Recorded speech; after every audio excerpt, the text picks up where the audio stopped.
করতেই হবে।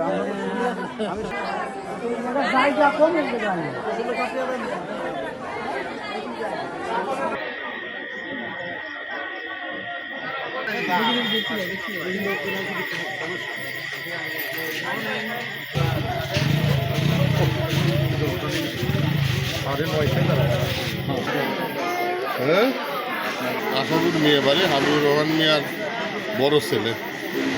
এই ছেলে এবং ছেলের বউ 7 মাসের একটা মেয়ে বাচ্চা আছে, তার জন্য দুধ কেনার জন্য মধুখালীর উদ্দেশ্যে রওনা দেয় এবং তারপরে তারা কোন উদ্দেশ্যে যে ওই